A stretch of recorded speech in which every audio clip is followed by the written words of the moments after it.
అందరికీ నమస్కారం.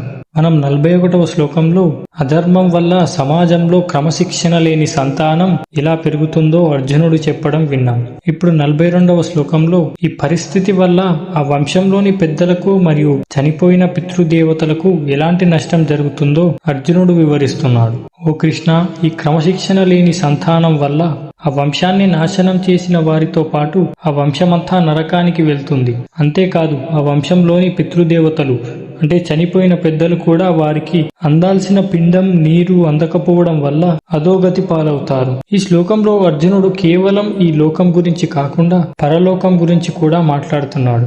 మొదటిది పితృదేవతల పతనం.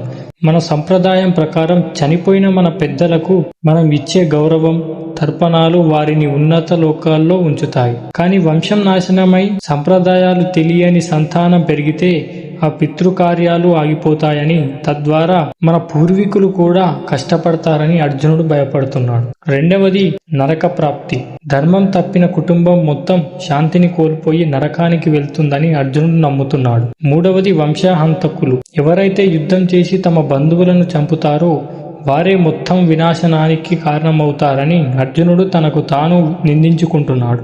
ముఖ్య విషయం ఏమిటంటే అర్జునుడు ఇక్కడ సంప్రదాయం మీద ఉన్న గౌరవంతో మాట్లాడుతున్నాడు. కానీ ఆ సంప్రదాయాన్ని కాపాడాలంటే ముందుగా కౌరవుల వంటి అధర్మాన్ని తొలగించాలని అతను గుర్తించలేకపోతున్నాడు. ఈ శ్లోకం మనకు ఒక ముఖ్యమైన విషయాన్ని నేర్పుతుంది. మనం చేసే పనులు కేవలం మన మీద మాత్రమే కాదు, మన పూర్వీకుల గౌరవం మీద మరియు మన రాబోయే తరాల భవిష్యత్తు మీద కూడా ప్రభావం చూపుతాయి.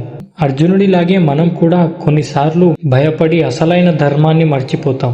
ధర్మం కోసం చేసే యుద్ధంలో చనిపోయిన వారు వీరస్వర్గానికి వెళ్తారని శాస్త్రాలు చెబుతున్నాయి. కానీ అర్జునుడి మనస్సు ప్రేమతో నిండి ఉండటం వల్ల అతనికి కేవలం నరకం మాత్రమే కనిపిస్తోంది.